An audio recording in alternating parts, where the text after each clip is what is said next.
The officers library के YouTube channel पर आप सभी का स्वागत है। यह हमारा वीडियो एक ऐसे वक्त में आ रहा है जब आपके पास आपके एग्जाम के लिए 24 घंटे से भी कम समय बचे हैं। इसलिए यहाँ पर हमें अपने स्पीड को इतना बढ़ाना होगा कि हम कंप्लीट डिस्कशन कर सकें, और कंप्लीट डिस्कशन एक छोटे से एक वीडियो में करने के लिए हमें अपने स्पीड को इतना बढ़ाना होगा। इसलिए इस सीरीज का नाम स्पीड की वजह से वंदे भारत रखा गया है। वंदे भारत के स्पीड से हम चलेंगे और इस सीरीज को कंप्लीट करेंगे, कंप्लीट डिस्कशन, जिसमें होगा ईएसआई स्कीम का सारा प्रोविजंस और ऑफिस प्रोसीजर के सारे इंपॉर्टेंट पॉइंट्स एंड टॉपिक्स। इसमें हम कवर करेंगे ऑल पीवाईक्यू सेक्शन, जो प्रीवियस ईयर जो भी सेक्शन से पूछे गए हैं उसे हम कवर करेंगे। जहां भी अभी तक आपके सेक्शन में नंबर से कंफ्यूजन है, जैसे 13, 15 हमें देखना चाहिए नहीं देखना चाहिए, कौन से केडर को देखना चाहिए, प्रत्येक केडर की बात होगी यहाँ पर। एसएसओ, असिस्टेंट, यूडीसी, एलडीसी, किस केडर में कौन से सेक्शन पूछे गए हैं, कौन से इंपॉर्टेंट है। सेम वही हम रूल की भी चर्चा करेंगे, रेगुलेशन में भी देखेंगे, ऑल फैक्ट्स का रिवीजन करेंगे, साथ में हम ऑल फैक्ट्स का डिस्कशन आपके साथ करने जा रहे हैं। और ये सारे ऑल पोस्ट यानी एलडीसी, यूडीसी, असिस्टेंट और एसएसओ के लिए सामान्य रूप से उपयोगी होने जा रहा है। और यह एक सेक्शन आपके लिए पास कोर्स साबित होगा, क्योंकि हम इसमें ESI scheme and office procedure से रिलेटेड जो हमारा एक पेपर होता है, एक पेपर में पास होने की लगभग सारी चीजें यहाँ एक वीडियो में अवेलेबल होगा। चलिए स्टार्ट करते हैं। सबसे पहला एसएसओ कैडर के लिए जो आपके एग्जाम में सबसे पहले पूछा जाता है वो है 1 का 3 यानी सेक्शन 13 एंड 15। ये दो ही क्वेश्चन यहाँ से पूछे जाते हैं। यहाँ देखें तो एसएसओ कैडर में ये दोनों इंपॉर्टेंट है, वहीं असिस्टेंट में सिर्फ और सिर्फ 15 पूछे गए हैं अभी तक। यूडीसी में भी 15 ही पूछे गए हैं, जबकि एलडीसी में 13 या 15 से कोई क्वेश्चन नहीं आए हैं। आपको यहाँ टेंशन लेने की जरूरत नहीं है। अब 13 क्या है वो देख लेते हैं। 13 वह डेट निर्धारित करता है जिस तिथि से यह स्कीम किसी जगह पे लागू होती है, और किसके द्वारा, तो सेंट्रल गवर्नमेंट के द्वारा। सेंट्रल गवर्नमेंट इसे कैसे लागू करती है, तो गैजेटेड नोटिफिकेशन जारी करती है सेंट्रल गवर्नमेंट कि किस तिथि से वहां लागू होगी। वहीं 15 जब देखें तो इसके अंतर्गत स्टेट गवर्नमेंट नोटिस जारी करती है कॉर्पोरेशन के कंसल्टेशन के साथ, लेकिन अप्रूवल लेगा किससे, सेंट्रल गवर्नमेंट से। तीन चीजें हैं, स्टेट गवर्नमेंट नोटिफिकेशन जारी करेगी, किसके कंसल्टेशन से, तो कॉर्पोरेशन के कंसल्टेशन से, किसके अप्रूवल से, तो सेंट्रल गवर्नमेंट के अप्रूवल से, कि यह इसका विस्तार यानी जो हमारा अभी तक जो नोटिफाइड एरिया है उसका विस्तार किसी और प्रतिष्ठान पे करना हो, जैसे किसी एस्टेब्लिशमेंट पर, इंडस्ट्रियल, कॉमर्शियल, एग्रीकल्चर इत्यादि पर। तो ये था हमारा 13 एंड 15। नेक्स्ट देखें, आपको पता है दूसरा जो है हमारा डेफिनेशन, सेक्शन 2 जो हमारा है वो डेफिनेशन से रिलेटेड है। इसमें से 24, 26A, 8, 12, 14, 17, 14AA, 19A और 20 एसएसओ वाले आपको इसमें से कोई भी सेक्शन छोड़ के नहीं जाने हैं, सारे के सारे आपको करने होंगे। असिस्टेंट वाले इसमें से सिर्फ आप इसे स्किप कर सकते हैं, बाकी आपको देखने होंगे। वहीं जब यूडीसी की बात करें तो सिर्फ ये पूछे गए हैं, यानी कम इंपॉर्टेंट है। जब एलडीसी की बात करें तो एलडीसी में इससे रटने की जरूरत नहीं है, इसके सिर्फ प्रोविजन पूछे जाते हैं। सबसे पहला देखते हैं 24 हमारा रिलेटेड किससे था, 24 कंट्रीब्यूशन से रिलेटेड था। वही जब 26A देखें तो वो हमारा डिपेंडेंट से रिलेटेड था। जब 28 देखें तो ये था हमारा एम्प्लॉयमेंट इंजुरी से रिलेटेड था। वहीं जब 212 देखें तो 212 फैक्ट्री के डेफिनेशन की बात करता है। 214 देखें, 214 हमारा आईपी से रिलेटेड है, इंश्योर्ड पर्सन। 217 जो है हमारा वो है प्रिंसिपल एम्प्लॉयर। नेक्स्ट 214AA ये सिर्फ एसएसओ में पूछा गया है, और इसमें जिस फैक्ट्री पर यह लागू होता है उसके लिए मैन्युफैक्चरिंग प्रोसेस की बात की गई है कि मैन्युफैक्चरिंग प्रोसेस क्या होता है। वहीं 219A देखे तो ये हमारा सीजनल फैक्ट्री से रिलेटेड था। सीजनल फैक्ट्री का डिफिनीशन कहाँ दिया गया है, तो 219 में।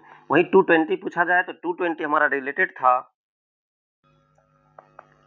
सिकनेस से। तो ये था हमारा सेक्शन 2 का sub section. 24 contribution, 26A dependent, 28 employment injury, 212 factory, 214 insured person, 217 principal employer, 214AA manufacturing process की बात किया था, 219A सीजनल फैक्ट्री। वहीं 220 देखे तो सिकनेस से रिलेटेड है। चलते हैं आगे बढ़ते हैं। नेक्स्ट क्वेश्चन जो आ चुके हैं वो है हमारे 2A सेक्शन 2A। ये रिलेटेड था हमारा रजिस्ट्रेशन ऑफ फैक्ट्री या फिर इस्टेब्लिशमेंट से। इसमें टाइम लिमिट दी गई है कि जब भी कोई फैक्ट्री या इस्टेब्लिशमेंट पर जब ये एक्ट लागू हो जाए उसके 15 डेज के अंदर में उसे रजिस्ट्रेशन कराना होता है। तो ये था हमारा सेक्शन 2A। वही सेक्शन 4 देखें तो सेक्शन 4 हमारा कॉन्स्टिट्यूशन ऑफ कॉरपोरेशन की बात करता है कि कॉरपोरेशन एक बॉडी होगी, ये किसमें है? सेक्शन 4 में। वही जब सेक्शन 16 देखें, ये हमारा प्रिंसिपल ऑफिसर से रिलेटेड है। प्रिंसिपल ऑफिसर, इसमें किस किस की बात है? इसमें डीजी एंड एफसी की बात है। डीजी एंड एफसी ये दोनों प्रिंसिपल ऑफिसर होंगे। वही 17 स्टाफ से रिलेटेड है। वही 22 यहाँ पर ड्यूटीज की बात की गई है। किसके ड्यूटीज? तो मेडिकल बेनिफिट काउंसिल की, एमबीसी की ड्यूटीज की बात कहाँ की गई है? सेक्शन 22 में। ये सारे इंपॉर्टेंट है आपके एग्जाम में। आज से ठीक 24 घंटे बाद इस सब में से कुछ ना कुछ आपको जरूर देखने को मिलेंगे। 28 जब देखें तो 28 हमारा है फंड की बात है कि इस फंड का जो हमारे ईएसआईसी में जो फंड आता है, इस फंड का यूज कहाँ किया जाएगा। वही सेक्शन 39 हमारा कंट्रीब्यूशन से रिलेटेड है। कंट्रीब्यूशन 2-3 चीज आपको याद रखनी चाहिए। कितने परसेंट कंट्रीब्यूशन आता है? तो 4%। ये कंट्रीब्यूशन कब देय होता है? तो मंथ के एंड में कंट्रीब्यूशन पेएबल हो जाता है। और कौन पे करता है? तो प्रिंसिपल एम्प्लॉयर की जिम्मेदारी दी गई है। ये कहाँ बताया गया? सेक्शन 40 में, कि प्रिंसिपल एम्प्लॉयर फर्स्ट इंस्टेंट में कंट्रीब्यूशन पेमेंट करने के लिए जिम्मेदार होगा। इसकी टाइम लिमिट कितनी है? तो इसकी टाइम लिमिट 15 डेज की है, यानी जब मंथ कंप्लीट हो जाता है तो 15 दिन के अंदर कंट्रीब्यूशन पेमेंट करने होते हैं। पेमेंट कंट्रीब्यूशन नहीं करने पर क्या होगा? 12% का इंटरेस्ट लगेगा और साथ में डैमेजेस लगेगा। डैमेजेस क्या परसेंटेज होगा वो हम आगे देखेंगे। नेक्स्ट हमारा सेक्शन 41, जब कंट्रीब्यूशन का पेमेंट नहीं किया जाएगा, कंट्रीब्यूशन पेमेंट नहीं किया गया, ऐसे कंडीशन में इमीडिएट एम्प्लॉयर जो होंगे। अब इमीडिएट एम्प्लॉयर का डेफिनेशन हमने कई बार पीछे डील किया है। इमीडिएट एम्प्लॉयर से रिकवरी की जाएगी। सेक्शन 45 सबसे वेल नोन है। एसएसओ यानी जो हमारे यहाँ सोशल सिक्योरिटी ऑफिसर होते हैं, उनके फंक्शन एंड ड्यूटी की बात की गई है। वही 45G ये एसएसओ के डर में पूछा गया है। रिकवरी जो होते हैं, जब पेमेंट नहीं किया जाता है तो रिकवरी होगा। तो रिकवरी के अदर मोड कौन कौन से हैं? अदर मोड क्या है? जिसमें हमने पहले देखा था कि कभी किसी कंपनी को चलाने के लिए एजेंट नियुक्त किया जाता है, कभी उसके प्रॉपर्टी को सेल किया जाता है, उसे इंप्रिजनमेंट भी दिया जाता है। तो ये अदर मोड्स ऑफ रिकवरी कहाँ बात की गई है? 45G में। नेक्स्ट हमारा है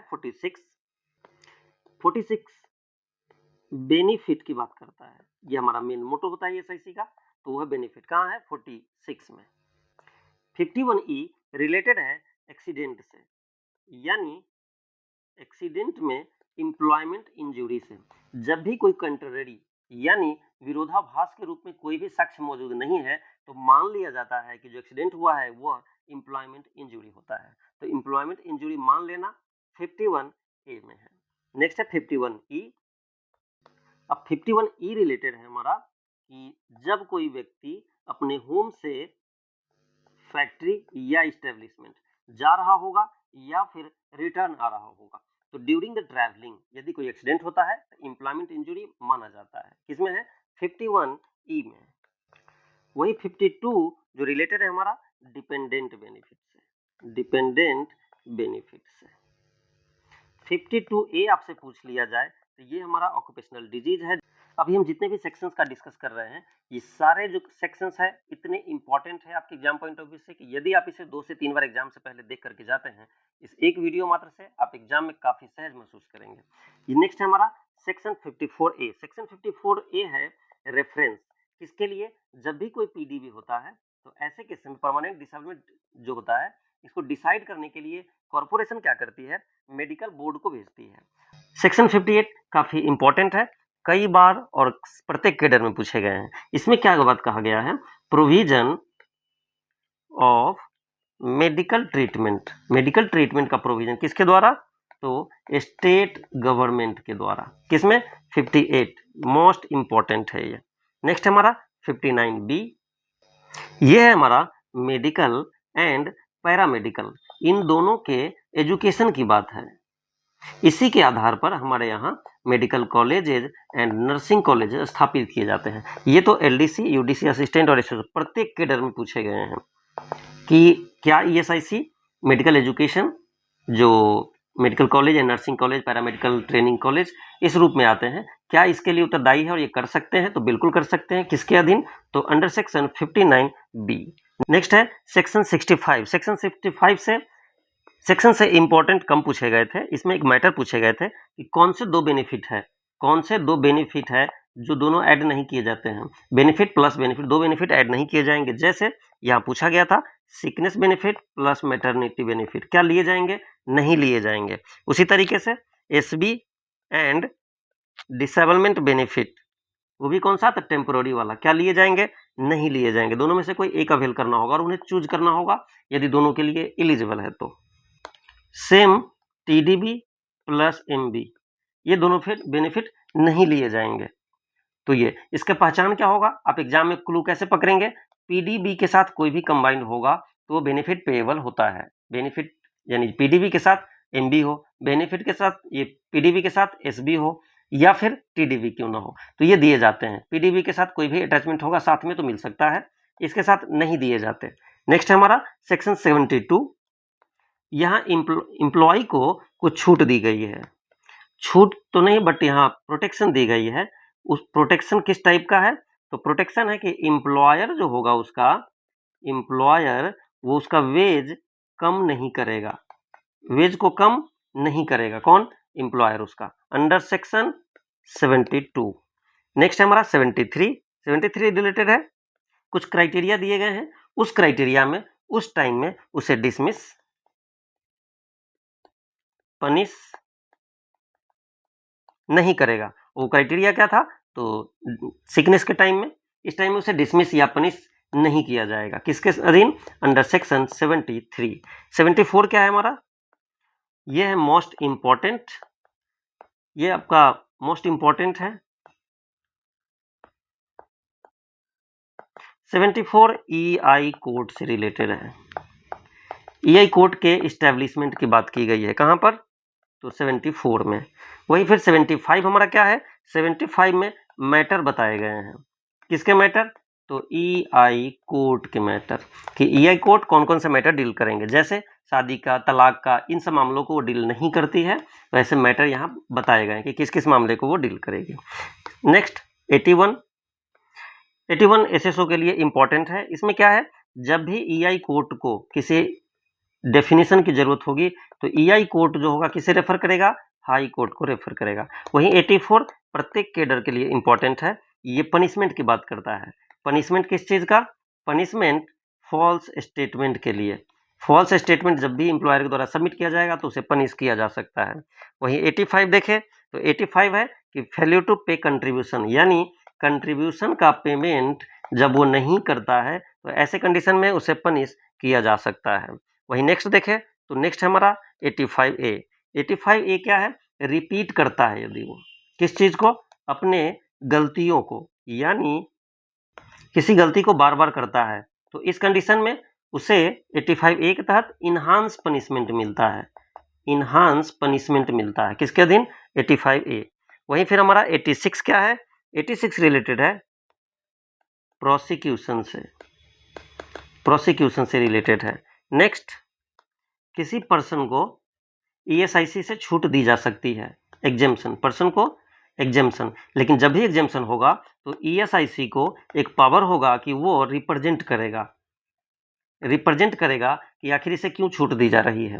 तो 89 में ईएसआईसी रिप्रेजेंट करती है, 88 में पर्सन को दिया जाता है। वहीं जब 90 पूछा जाए तो 90 में यहाँ पर पर्सन की बात थी, यहाँ किसी फैक्ट्री या इस्टेब्लिशमेंट को इसके इनेक्टमेंट से यानी इसके लागू होने से छूट दी जाती है, वो डील किए गए हैं 90 में। नेक्स्ट हमारा सेक्शन 92। यहाँ पर सेंट्रल गवर्नमेंट कॉरपोरेशन को कोई डायरेक्शन दे सकती है, कोई डायरेक्शन दे सकती है। तो डायरेक्शन देने का पावर सेंट्रल गवर्नमेंट का किसके अधीन? सेक्शन 92 के अधीन। वही जब 93 देखें, ये आपके लिए है कि आप जो है पब्लिक सर्वेंट कहे जाते हैं, यानी कॉर्पोरेशन के एम्प्लॉय जो होंगे पब्लिक सर्वेंट होंगे। 95 क्या है? 95 है रूल के निर्माण से। अब रूल कौन बनाएगा? सेंट्रल गवर्नमेंट रूल बनाएगा 95, स्टेट गवर्नमेंट रूल बनाएगा 96 और कॉर्पोरेशन रेगुलेशन बनाएगा 97। तो ये थे हमारे सारे इंपॉर्टेंट सेक्शन जो कि हमने इसे शॉर्टकट में कवर किया। अब रूल्स का हमारा सेक्शन काफी छोटा है, मात्र 62 रूल्स हैं और 62 में से भी आपके लिए मात्र 8 से 10 ही इंपॉर्टेंट है जहां नंबर से क्वेश्चन आते हैं। सबसे पहला रूल 10 क्या कहता है? रूल 10 कोरम की बात करता है। कोरम में क्या, यानी मीटिंग के लिए, किसी भी मीटिंग के लिए न्यूनतम संख्या यदि कॉर्पोरेशन की बात करें तो कॉर्पोरेशन बॉडी के लिए 15 निर्धारित की गई है कि मिनिमम 15 मेंबर होंगे तो मीटिंग स्टार्ट हो सकती है। दूसरा, स्टैंडिंग कमेटी के लिए वही 7 मेंबर डिसाइड किए गए हैं। जब 14 में देखें तो 14 में यहां पर MBC मेडिकल बेनिफिट काउंसिल के ड्यूटीज की बात की गई है कि इनके ड्यूटीज क्या होंगे, पावर क्या होंगे। वहीं 27 जो है ये सबसे इंपॉर्टेंट है। क्यों?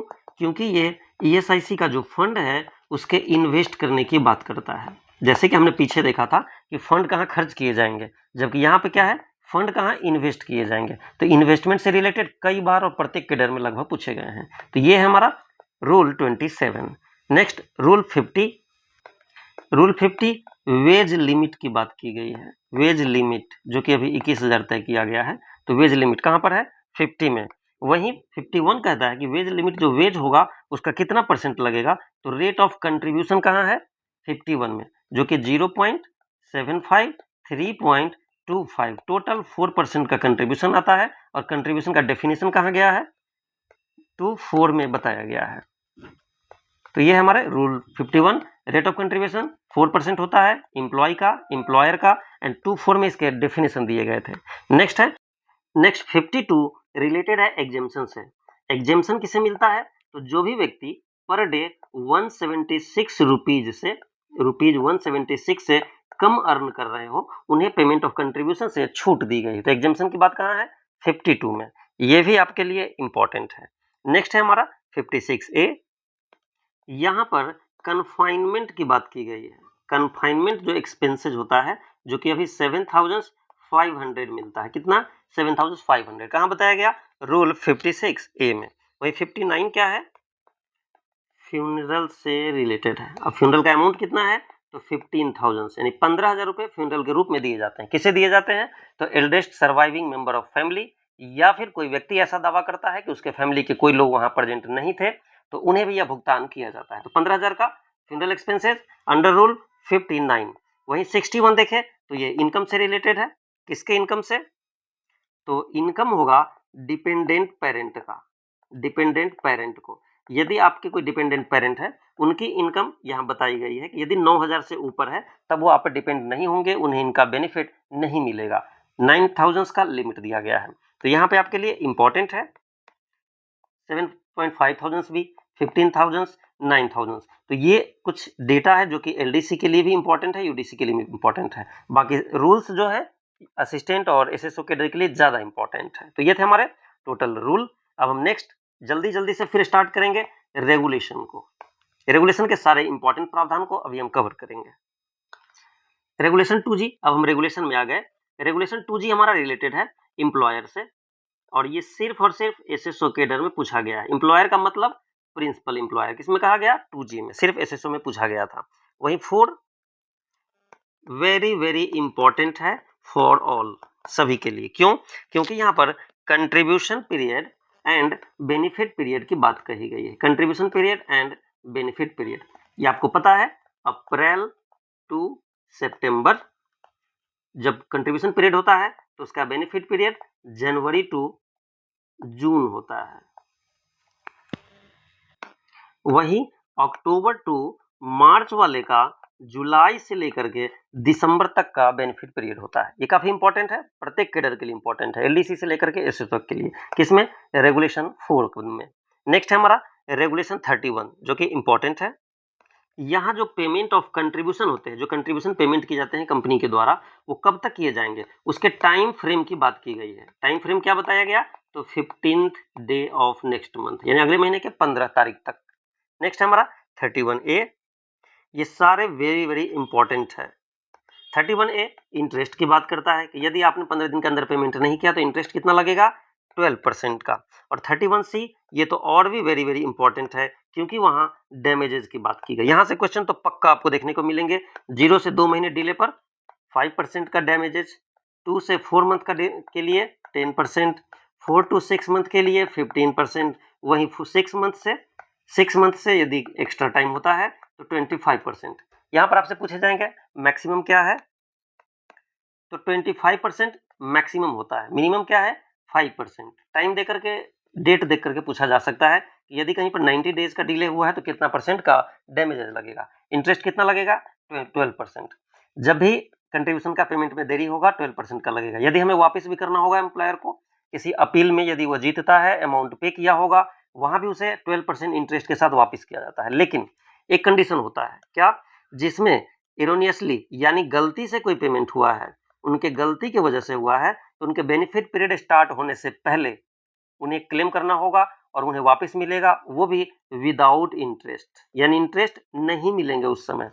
इंटरेस्ट किसमें मिलेंगे, जब उन्हें अपील के द्वारा, अपील जीता उन्होंने, तब उन्हें जो पैसे वापस किए जाएंगे उन पर 12% का इंटरेस्ट दिया जाएगा।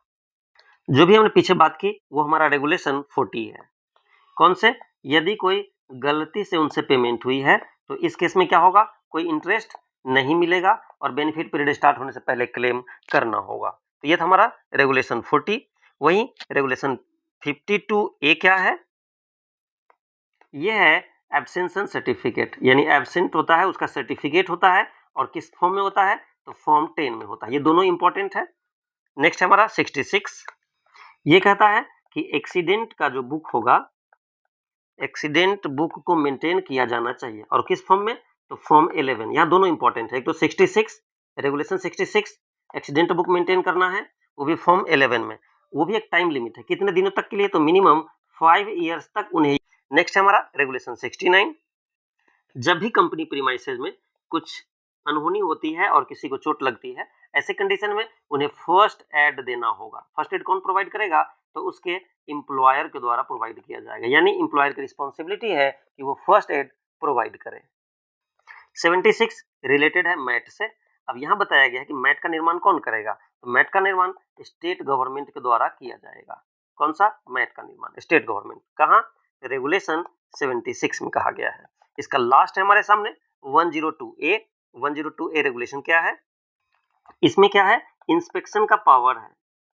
अब कंपनी यूनिट इस जो एस्टेब्लिशमेंट कवर होते हैं उन्हें इंस्पेक्शन का पावर, इंस्पेक्शन कौन करेगा, तो इंस्पेक्शन का पावर जो एसएसओ को दिया गया है, वही इंस्पेक्शन का पावर ऊपर एसएसओ से ऊपर जितने भी पोस्ट है, जैसे AD, DD, JD, RD, IC, AC, IC, यहाँ तक कि डीजी, डीजी को भी एसएसओ वाली पावर दी गई है कि आप इंस्पेक्शन कर सकते हैं। किसके अधीन, तो रेगुलेशन 102A के अधीन, इसलिए भी ये इंपॉर्टेंट हो जाता है।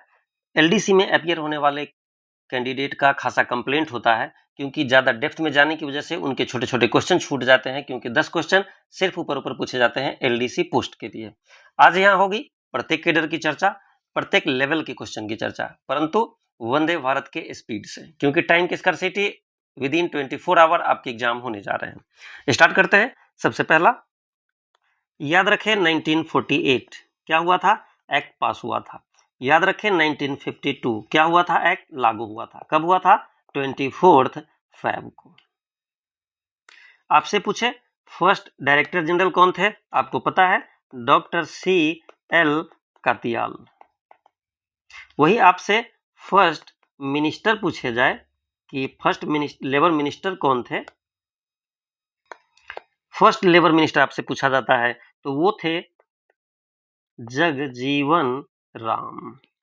यदि आपसे पूछ लिया जाए प्रेजेंट का, तो एट प्रेजेंट आपको पता है एट प्रेजेंट है मनसुख मंडाविया। आपसे एग्जाम में एक बार पूछा गया था कि जो हमारे प्राइम मिनिस्टर है वो किस लोकसभा सीट से इलेक्शन जीते हैं, तो इस बार उनका सेम ही है, वाराणसी। और आपसे यदि अपने मिनिस्टर का पूछ लिया जाए तो मनसुख मंडाविया, इनका भावनगर गुजरात से है, भावनगर गुजरात सीट से उन्होंने जीत हासिल की थी। अभी वो MP है वहां से, और मिनिस्टर है, minister of labour and employment. साथ ही उनके पास चार्ज है स्पोर्ट्स मंत्रालय का। तो ये थे हमारे जीके के कुछ क्वेश्चंस। नेक्स्ट क्वेश्चन, कंपनी को अपना रजिस्ट्रेशन कितने दिनों के अंदर करा लेने चाहिए, तो 15 दिन के अंदर करा लेने चाहिए। नेक्स्ट क्वेश्चन देखें, तो सबसे पूछा गया क्वेश्चन है कि 12 मंथ में कितने कंट्रीब्यूशन पीरियड होते हैं? 12 मंथ में कंट्रीब्यूशन पीरियड पूछा गया है। कंट्रीब्यूशन पीरियड होते हैं 2, कौन से? 6 महीने के होते हैं। 6 महीने कंट्रीब्यूशन पीरियड, 6 महीने आपके बेनिफिट पीरियड। आपने अभी देखा है अप्रैल से सितंबर तक और इसका जनवरी से जून तक। फिर यहाँ अक्टूबर से दूसरा कंट्रीब्यूशन पीरियड स्टार्ट होता है, कब तक? मार्च तक स्टार्ट होता है इसका बेनिफिट, जुलाई से दिसंबर तक। तो ये थे हमारे कंट्रीब्यूशन पीरियड बेनिफिट पीरियड से रिलेटेड। क्वेश्चन पूछा गया फैमिली से। फैमिली में क्वेश्चन पूछा गया था कि ऐसे फैमिली के कौन से मेंबर है जो उन पर डिपेंडेंट न होने के बाद भी फैमिली के डिफिनेशन में आते हैं। तो उसका आंसर था आपके लिए क्या? तो वाइफ यानी स्पाउज। स्पाउज हमेशा फैमिली के डिफिनेशन में जरूर आएंगे। क्वेश्चन पूछा ईएसआईसी की शुरुआत कहां से की गई थी? शुरुआत कानपुर से की गई थी। दूसरा क्वेश्चन पूछा गया कि यदि कोई आईडब्ल्यू यानी बीमाकृत महिला यदि किसी दिन, जिस दिन बीमा योग्य रोजगार में प्रवेश करती है, उसी दिन से कौन से बेनिफिट मिलना शुरू होगा उन्हें? बेनिफिट की बात है, कौन से बेनिफिट स्टार्ट हो जाएगा सेम डे से? तो मेडिकल बेनिफिट, मेडिकल मिलना सेम डे से स्टार्ट हो जाता है। बाकी के लिए क्राइटेरिया है, जैसे सिकनेस बेनिफिट उसके लिए 9 मंथ का क्राइटेरिया होता है, उसके लिए कंट्रीब्यूशन का भी क्राइटेरिया होता है। नेक्स्ट क्वेश्चन पूछा गया कौन से कमिटी ऐसे है जिसके मेंबर, कौन से कमिटी ऐसे है जिनके मेंबर कॉरपोरेशन के मेंबर से ही चुने जाते हैं? कॉरपोरेशन के मेंबर से, वो कौन सी कमिटी होगी? Standing committee. स्टैंडिंग कमिटी के जो मेंबर होंगे कॉरपोरेशन से ही आते हैं। ये पूछा गया क्वेश्चन है आपका। नेक्स्ट आपसे पूछा गया कि एग्जेम्प्टेड एम्प्लॉय जो होता है वो किसे कहा जाता है? एग्जेम्प्टेड यानी छूट प्राप्त। किसे छूट प्राप्त होता है? जिसका की कंट्रीब्यूशन पेएबल नहीं है, यानी जिसका भी अंशदान देय नहीं है, जिसका भी अंशदान देय नहीं होगा वो एग्जेम्प्टेड एम्प्लॉय कहे जाएंगे। अभी यदि इसके लिए वेज देखें तो डेली वेज कितना है? 176 पर डे से कम कमाने वाले को एग्जेम्प्ट किया जाता है। आपसे पूछा गया इंटरमीडिएट सर्टिफिकेट। इंटरमीडिएट जो सर्टिफिकेट होता है पता है आपको, फर्स्ट मिलता है, फिर इसके बाद या तो फाइनल मिलेगा, नहीं तो फिर इंटरमीडिएट मिलता है 7 डेज बाद। इंटरमीडिएट का फॉर्म पूछा गया, फॉर्म कितना होता है? Form number 8। नेक्स्ट फिर से एक फैमिली का क्वेश्चन था। फैमिली में पूछा गया क्या ब्रदर एंड सिस्टर दोनों कवर होते हैं? हाँ बिल्कुल कवर होंगे, लेकिन कब? इसके लिए क्राइटेरिया होता है। क्राइटेरिया क्या होता है कि जब उसके फादर एंड मदर दोनों जीवित नहीं हो। इस केस में ब्रदर एंड सिस्टर भी फैमिली में काउंट किए जाते हैं, लेकिन इसमें क्राइटेरिया में अविवाहित होना शामिल किया गया है। फिर आपसे क्वेश्चन पूछा गया कॉरपोरेशन एक कमिटी होती है, दूसरा क्या स्टैंडिंग कमेटी होती है? कॉरपोरेशन में और स्टैंडिंग कमेटी में एम्प्लॉयर और एम्प्लॉय का पूछा गया कितने कितने लोग, तो यहाँ 10-10 लोग होते हैं, वहीं यहाँ पर स्टैंडिंग कमेटी में 3-3 लोग होते हैं। नेक्स्ट पूछा गया कि 90 दिन यदि किसी ने डिले किए हैं कंट्रीब्यूशन पेमेंट करने में, तो 90 दिन के भुगतान देरी से किया तो उसे इंटरेस्ट और डैमेजेस क्या देने होंगे? इंटरेस्ट तो आपको पता है हमेशा 12% का होता है, वही डैमेजेस 90 डेज पूछे जा रहे हैं, तो 0 से 2 मंथ यानी 60 डेज तक का जो होगा वो 5% होता है, और 60 टू 2 मंथ से 4 मंथ यानी 4 मंथ यानी 60 टू 120 इस बीच में जब भी होगा तो उसका 10% का लगेगा। तो इस केस में आंसर क्या होना चाहिए? 10% का डैमेजेज लगना चाहिए। नेक्स्ट एसएसओ के अपॉइंटमेंट और फंक्शन की बात की गई है। SSO next question rate of contribution यानी कंट्रीब्यूशन कितना होगा कौन डिसाइड करेगा? क्या कॉर्पोरेशन डिसाइड करेगी, क्या स्टैंडिंग कमेटी, या फिर पार्लियामेंट डिसाइड करेगा, या फिर सेंट्रल गवर्नमेंट डिसाइड करेगा? तो यहाँ पर सेंट्रल गवर्नमेंट डिसाइड करता है कि रेट ऑफ कंट्रीब्यूशन क्या होने चाहिए। नेक्स्ट पूछा गया ईआई कोड से रिलेटेड क्वेश्चन। आपसे क्वेश्चन पूछा गया राजीव गांधी श्रमिक कल्याण योजना से। राजीव गांधी श्रमिक कल्याण योजना में क्या होता है? 2 साल तक उन्हें बेनिफिट मिलता है। फर्स्ट ईयर में क्या होता है यानी 0 to 12 मंथ तक क्या होगा तो 50% मिलता है। वहीं जब 13th मंथ स्टार्ट होता है वहां से 24 तक के लिए 25% मिलता है। तो ये 2 साल के लिए क्राइटेरिया है, और ये 50% एंड 25% का उन्हें मिलता है बेनिफिट। आपसे 2 चीजें पूछी गई, एक तो वेसेक्टोमी एंड ट्यूबेक्टोमी, इसमें कितने दिन की लीव मिलती है? तो वेसेक्टोमी और ट्यूबेक्टोमी फीमेल के लिए होता है, वेसेक्टोमी मेल के लिए होता है। एक क्वेश्चन पूछा गया कि फ्यूनरल का पेमेंट कितने दिन के अंदर किया जाना चाहिए? तो यहाँ टाइम फ्रेम की बात कर लेते हैं। जब भी कोई सिकनेस बेनिफिट का क्लेम आता है उसे 7 डेज के अंदर पेड किए जाने चाहिए। वहीं जब फ्यूनरल की बात आती है तो फ्यूनरल के केस में 15 डेज का टाइम दिया गया है। वही मैटरनिटी बेनिफिट की बात है तो वो 14 डेज है। टीडीबी एंड पीडीबी इस केस में 1 मंथ का टाइम दिया गया है, जबकि डीबी पेमेंट के लिए यानी डिपेंडेंट बेनिफिट के लिए उसके लिए 3 मंथ का टाइम दिया गया है। तो ये थे हमारे टाइम फ्रेम से ओवरव्यू। इससे यदि क्वेश्चन आते हैं तो आपको इसी में से जरूर देखने को मिलेंगे। नेक्स्ट, एसएसओ असिस्टेंट कैडर के लिए एनुअल बजट एस्टीमेट या कॉर्पोरेशन के सामने जो जाता है, सेंट्रल गवर्नमेंट के पास जो जाता है, तो बजट से रिलेटेड कुछ टाइम फ्रेम है जो कि आपके सामने है। एनुअल बजट एस्टीमेट हर हाल में 1 फरवरी तक बनाए जाने चाहिए। दूसरा, वो कॉर्पोरेशन के पास कब तक पहुंचने चाहिए, तो 20 फरवरी तक। कॉर्पोरेशन के पास होने के बाद यहाँ पर जब कॉर्पोरेशन के पास आता है तो स्टैंडिंग कमिटी से ऑलरेडी वो पास होता है, यानी स्टैंडिंग कमिटी से पास होकर के कॉर्पोरेशन के पास 20 फरवरी तक जाने चाहिए। फिर सेंट्रल गवर्नमेंट के पास 1 मार्च तक पहुंच जाने चाहिए। वही जब सप्लीमेंट्री बजट की बात है, यानी पिछले बजट में जो सप्लीमेंट्री बजट मिलेंगे सेंट्रल गवर्नमेंट के पास 15 फरवरी तक जाने चाहिए। तो ये है हमारे कुछ टाइम फ्रेम। कुछ और टाइम फ्रेम देखें तो हमारे पास है मेंटेनेंस ऑफ अकाउंट।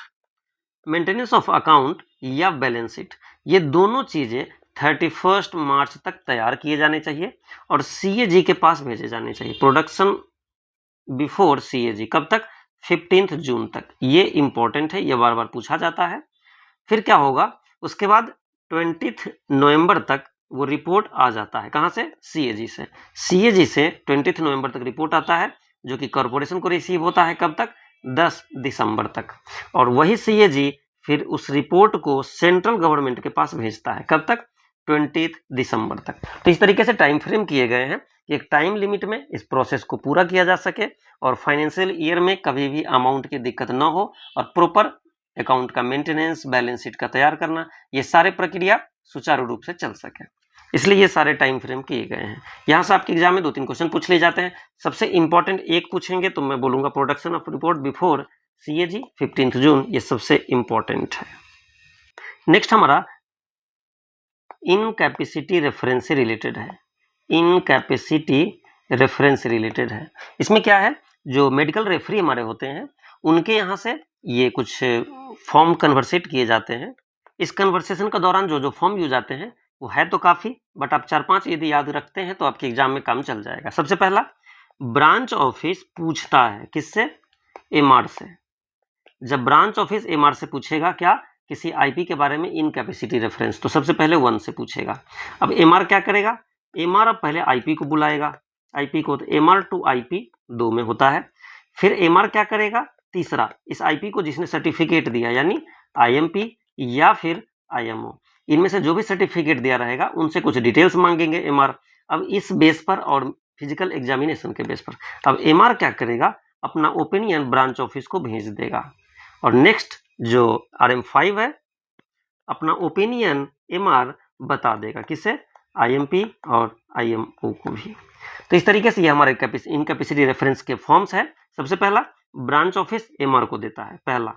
वही दूसरा, एमआर आईपी को बुलाएगा, एमआर फिर आईएमओ आईएमपी से अपना कुछ रिकॉर्ड्स मांग सकता है, बाद में एमआर अपना ओपिनियन दे देगा। आपके एग्जाम पॉइंट ऑफ से कोई 2 बोले तो एक आपके लिए ये इंपॉर्टेंट है और दूसरा ये इंपॉर्टेंट है।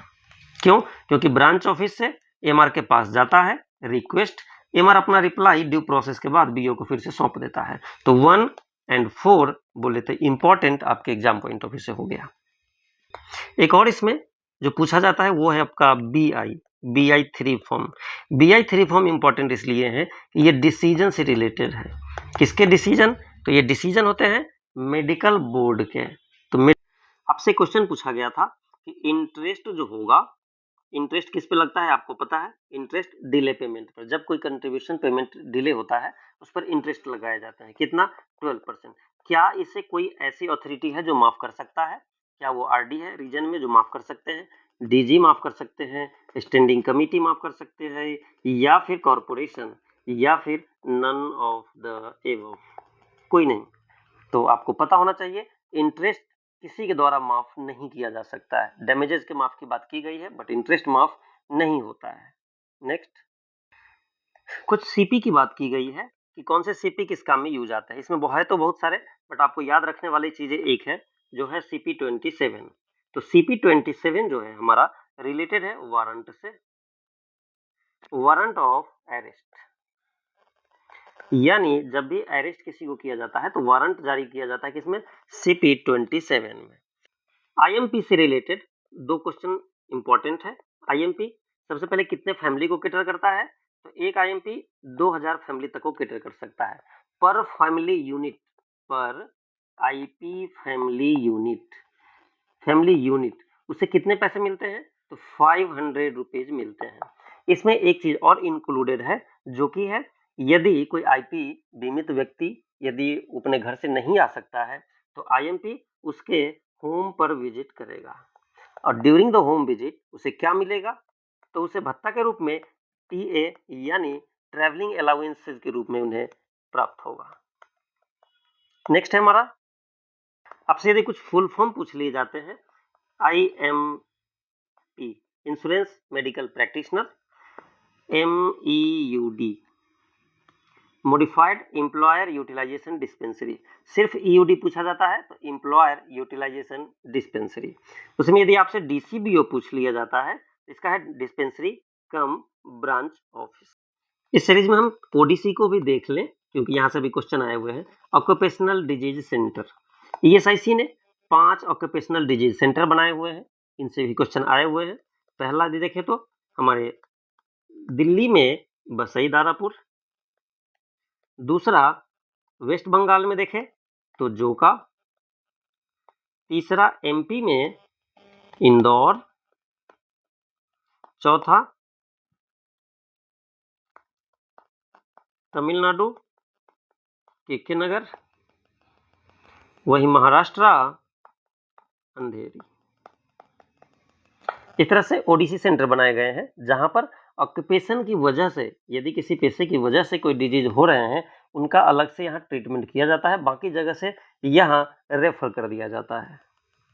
अब कुछ फॉर्म्स पे हम नजर डालें तो सबसे पहला हमारा होगा फॉर्म 9। फॉर्म 9 जो होगा वो होता है क्लेम। किस चीज का क्लेम फॉर्म है, तो claim for SB, TDB, MB इत्यादि। यदि फॉर्म 11 देखें तो वो एक्सीडेंट बुक है, एक्सीडेंट बुक से रिलेटेड है। वही फॉर्म 12 देखें तो एक्सीडेंट रजिस्टर है। इसमें इंपॉर्टेंट है फॉर्म 13 जो कि डेथ सर्टिफिकेट से रिलेटेड है। नेक्स्ट देखें तो ये कुछ फॉर्म है जो आपके लिए इंपॉर्टेंट है। सबसे पहला फॉर्म 17। फॉर्म 17 क्या होता है, नोटिस होता है। किस चीज का नोटिस, तो नोटिस फॉर प्रेगनेंसी। प्रेगनेंसी की नोटिस देनी होती है, किस लिए, तो उनको मैटरनिटी बेनिफिट लेना है इसलिए। तो ये किसे दिया जाएगा, ब्रांच ऑफिस में। किसके द्वारा, तो IW के द्वारा दिया जाएगा। वही जब 18 है तो वो सर्टिफिकेट है। सर्टिफिकेट किस चीज का, यही कन्फाइनमेंट का या फिर मिसकैरेज का, जो भी उस टाइम हो उनका एक्सपेक्टेड कन्फाइनमेंट इस चीज का होता है। वही जब फॉर्म 19 होगा तो ये होगा क्लेम फॉर्म। किस चीज का, तो maternity benefit. Maternity benefit claim करना होगा फॉर्म 19 में। और फॉर्म 22 क्या है, ये है फ्यूनरल एक्सपेंसेस का। फ्यूनरल एक्सपेंसेस जब IP की डेथ होती है उस पर दिए जाते हैं, तो फ्यूनरल एक्सपेंसेस किस में क्लेम किए जाएंगे, 22 में। और सबसे लास्ट और इंपॉर्टेंट 23 ये है लाइफ सर्टिफिकेट। लाइफ सर्टिफिकेट हमने चर्चा किया था कि जब भी किसी को परमानेंट डिसेबलमेंट बेनिफिट का पेंशन मिल रहा होगा तो उसे प्रत्येक साल जीवन प्रमाण पत्र देने होते हैं, लाइफ सर्टिफिकेट देने होते हैं। इसके फॉर्म है 23। तो ये थे हमारे कुछ इंपॉर्टेंट फॉर्म जहां से आपके एग्जाम में क्वेश्चन देखने को मिलेंगे। अगली चर्चा हम करेंगे डिपेंडेंट बेनिफिट से रिलेटेड। डिपेंडेंट बेनिफिट आपको पता है यह 90% मिलता है यदि कोई व्यक्ति डिकेस्ड है, उसके फैमिली को, उसके डिपेंडेंट को, फैमिली को, जो फैमिली में डिपेंडेंट होंगे उन्हें 90% तक का अमाउंट मिलेगा और उनके फैमिली मेंबर में डिस्ट्रीब्यूट होगा। और ये डिस्ट्रीब्यूशन से क्वेश्चन आपके पूछे जाते हैं। सबसे पहला, यदि कोई एक स्पाउज है और एक डिपेंडेंट सन है तो इसमें कैसे डिवाइड होता है, स्पाउज को 3 और सन को 2, यानी पूरे पैसे के 5 पार्ट किए जाएंगे और 5 पार्ट में से 3 पार्ट दिए जाएंगे स्पाउज को और 2 पार्ट दिए जाएंगे सन को। और यदि अगला सन आता है तो अगले सन को भी 2 हिस्से मिलेंगे। इसका मतलब अब कितने, 3, 2 और 2, यानी अब 7 हिस्से होंगे। तो 2/7 एंड यहाँ 3/7 अमाउंट इन्हें मिलेगा। तो ये थे, कभी आपसे पार्ट पूछे जाए तो स्पाउज के 3, सन के 2, चाहे जितने भी सन होंगे, डॉटर के 2, ये इसमें सिर्फ यदि सिर्फ पेरेंट हैं तो उसमें 3/10 उन्हें मिलता है। सिर्फ ये 2-3 चीज़ें याद रखें, आपका काम एग्जाम पर्पज से हो जाएगा डिपेंडेंट बेनिफिट से रिलेटेड। एक और सेक्शन की चर्चा जो रिलेटेड है आरटीआई से। आरटीआई एक्ट सीधा सीधा पूछ लिया जाता है कि आरटीआई एक्ट कब का है, तो 2005 का है। इस आरटीआई एक्ट में क्या होता है, सूचना प्रोवाइड किया जाता है। सूचना प्रोवाइड करने के लिए जो कुछ प्रावधान किए गए हैं, इसमें जो प्रावधान किए गए हैं कि नॉर्मल इन्फॉर्मेशन 30 दिन में दे दिए जाएंगे, लेकिन यदि किसी के लाइफ से रिलेटेड है, वो डिसीजन टाइप का कुछ ऐसा है कि लाइफ से रिलेटेड है, तो वो 48 आवर्स के अंदर दिए जाएंगे। यदि नहीं दिए जाते तो उसमें 250 पर डे के अकॉर्डिंग उन्हें फाइन लगेगा। मैक्सिमम कितना लगेगा, तो 25,000 तक का फाइन लगेगा। और कुछ डॉक्यूमेंट्स को छूट दी गई है। वो डॉक्यूमेंट्स सेक्शन 8, किसके सेक्शन, तो आरटीआई के सेक्शन 8 में कुछ डॉक्यूमेंट के प्रावधान किए गए हैं कि ये डॉक्यूमेंट प्रोवाइड नहीं किए जाएंगे। किस रेस्पेक्ट में, तो नेशनल सिक्योरिटी के रेस्पेक्ट में। जैसे किसी फॉरेन कंट्री के साथ ट्रेड हो हमारा, या फिर कोई हिडन मैटर हो, ऐसे मैटर को डिस्क्लोज करना राष्ट्र हित में नहीं है, इसलिए सेक्शन 8 में डाल करके उसे प्रिजर्व किया गया है, उसे सिक्योरिटी प्रदान की गई है। यह हमारा आरटीआई से 2-4 इंपॉर्टेंट सेक्शन। आईपी के बेनिफिट की बात करें तो आईपी को फर्स्ट डे से ही मेडिकल बेनिफिट मिलना स्टार्ट हो जाता है। वहीं एसबी 9 मंथ के बाद मिलना स्टार्ट होता है। वहीं एसएसटी ट्रीटमेंट 1 ईयर के बाद 78 डेज के कंट्रीब्यूशन के बाद मिलना स्टार्ट होता है। तो ये कुछ क्राइटेरिया है। इसमें टीडीबी देखें तो टीडीबी जो होगा, टेम्पोररी डिसेबलमेंट बेनिफिट, ये भी इसे फर्स्ट डे से मिलना स्टार्ट हो जाता है। अब यहाँ पेनाल्टी की बात की गई है कि इसमें से कौन से पेनाल्टी किस टाइप के होते हैं। जैसे किसी को यदि पेनाल्टी मिली, वार्निंग दे दी गई। दूसरा, किसी को सेंसर दे दिया गया। तीसरा, किसी को कंपल्सरी रिटायर्ड कर दिया गया। नेक्स्ट, किसी को डिसमिस कर दिया गया। तो इस तरीके से ये पेनाल्टी के टाइप होते हैं। इसमें आपके एग्जाम में पूछा गया था कि ये कौन से माइनर है, कौन से मेजर है। इसमें देखें तो कंपल्सरी रिटायरमेंट ये मेजर में काउंट होते हैं, जबकि वहीं वार्निंग माइनर में काउंट होते हैं। ऑफिस प्रोसीजर में, ऑफिस जो प्रोसीजर है उसमें आपसे पूछा गया है कि एक गवर्नमेंट सर्वेंट से बिहेवियर को लेकर के क्या उम्मीद की जाती है। इसमें बताने वाली कोई चीज़ें नहीं है, जैसे कि आपको एब्सोल्यूट इंटीग्रिटी मेंटेन करनी चाहिए, आपको ड्यूटी के प्रति डिवोशन मेंटेन करने चाहिए, और आपको किसी भी गलत चीज़ को करने से बचना चाहिए। तो ये कुछ चीज़ें हैं, जैसे सीसीएस कंडक्ट रूल में है। कंडक्ट रूल का जो हमारा एक वीडियो है, आप उसे साथ में देख लेंगे तो आपके ऑफिस प्रोसीजर के लगभग कुछ सेक्शन वहाँ से ही कवर हो जाने हैं। नेक्स्ट, इसमें जब भी आपसे पूछा जाए कि एम्प्लॉयर का कोड क्या कितने डिजिट का होता है, तो वो 17 डिजिट का होता है। वही आपसे पूछा जाए कि एम्प्लॉय का जो आईपी नंबर होता है, आईपी नंबर वो कितने डिजिट का होता है, तो 10 डिजिट का नंबर होता है।